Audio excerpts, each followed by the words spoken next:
How you doing, YouTube? Matt Massa Beer Reviews back with a little bit of aged beer time. New brewery time, technically. Well, review-wise, not actually a brewery I haven't had before, but it's been like over 10 years since I've had a beer from this brewery, and that is Brouwerij van de Bossche. This is their Buffalo Grand Cru, as you can see, 2012 edition. This is bottle 5518.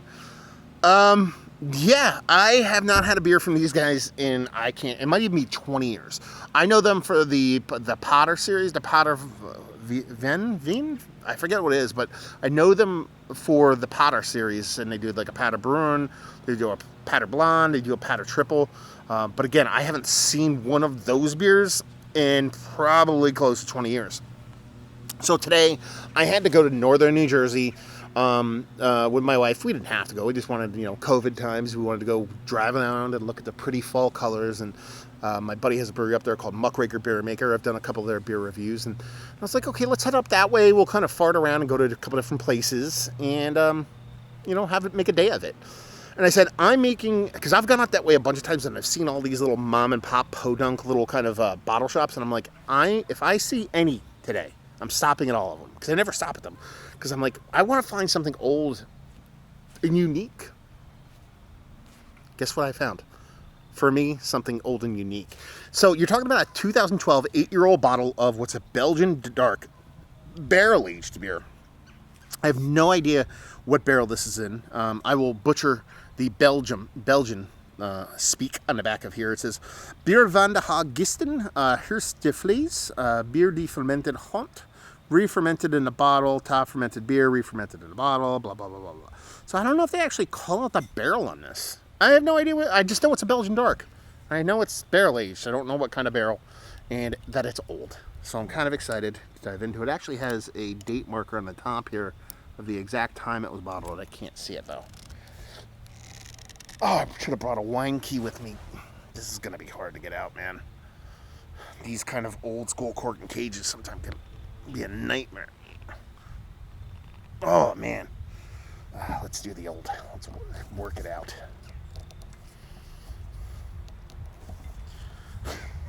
I might have to go get a set of pliers or something. No, I don't want to do that. I'm going to break the cork on it. Well, looks like I'm going to have to go get a set of pliers. So, I'll see you guys in a bit.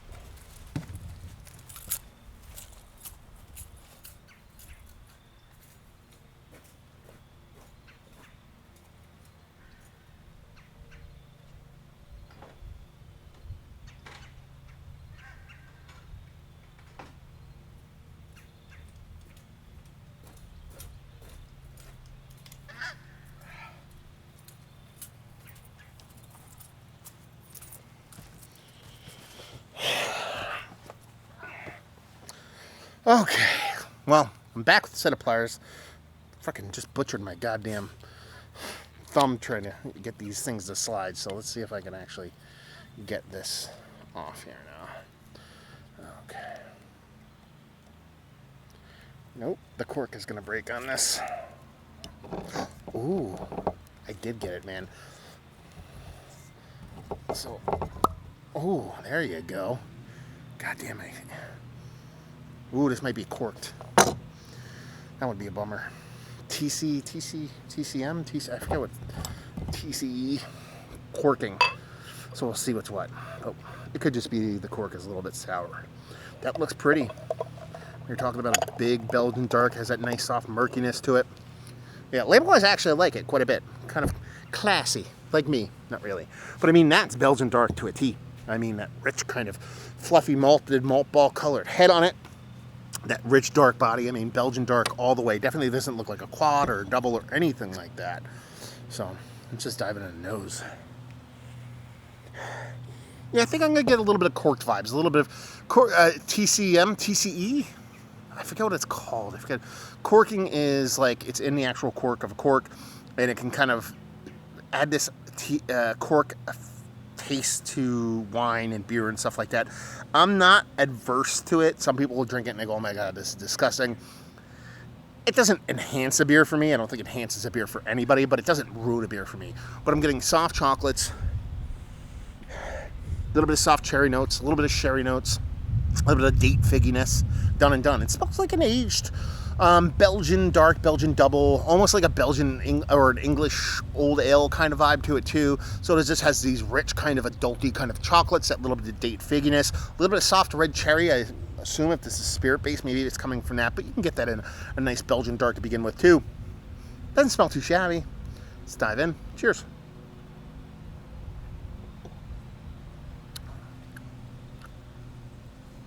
That's pretty good, actually. Doesn't really exhibit a ton of that corking that I get on the nose and I get actually on the taste, or the smell of the cork itself and the nose of the beer. I don't get that corking in it, which is nice. It's got a really nice, almost like Belgian double level of creaminess and sultry fluffiness to it. With this having 8 years on it and being that vibrant and having that kind of carbonation on it, super excited. There's a cool kind of charry smoky character. I don't know if that's from age or from the barrel that was used. I assume it's from the barrel. That date figgy thing gets a little bit slightly tart, subtle little tartness to it, which actually kind of amplifies it and kind of accentuates the beer in a good way. Soft, very soft, not a superly aggressive kind of oxidation to it. Again, I believe that kind of adds another level, another dimension to the beer. And there's this cool kind of chocolate mixed with molasses, mixed with caramel, figgy datiness that's not overt. It's not a 2x4 to the face. But it's nice, and it's definitely there. The one thing to keep in mind, this is only 9%, so it's not like a big, huge beer. Talking about a 9% beer at 8 years that was barrel aged. This is probably past its prime. It was probably a lot better, I would assume, a couple years ago. But it's a fun beer. Listen, it was on sale. I picked this up for 15 bucks. I'm having a blast.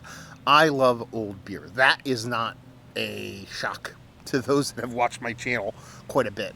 I like this beer. I think it's fun, and I think it tastes great. Is it the best aged beer? Is it the best Belgian dark? Is it the best barrel-aged Belgian dark I've ever had? No. But it's old beer, and it's held up quite, I don't want to say great, because like I said, its days are behind it. But it's aged gracefully. And I like that.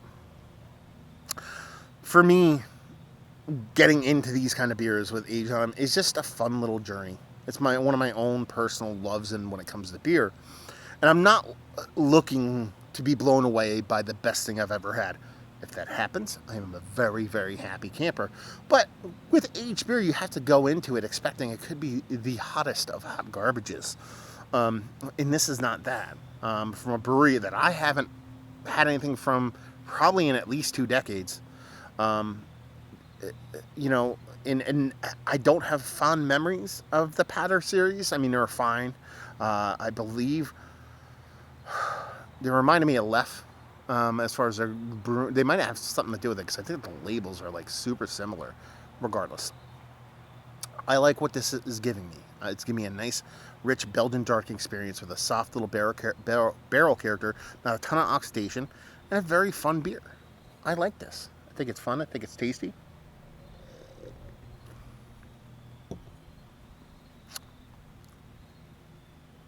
It's good.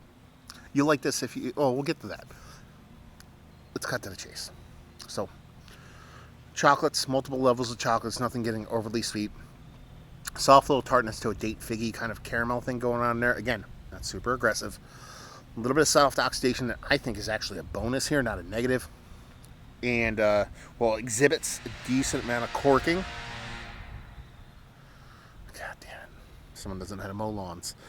Well, exhibits a decent amount of corking, and I did screw my thumb up pretty awesome right here. It doesn't really come off much in the taste, which is very much appreciated. And a fun bottle of beer. Is it one of the better Belgian beers I've had as of late? It's worthy of being in the conversation. I dig it.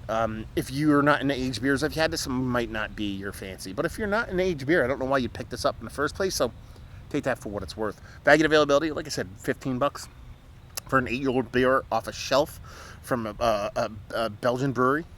I don't have any problems with that, even if it's not the best thing I've ever had in my life. And leave you with, if you like what we like this, if you like aged beer. You have to like aged beer to like this beer, because there is a joy to be found in a not perfect ageable beer. I believe that in my heart.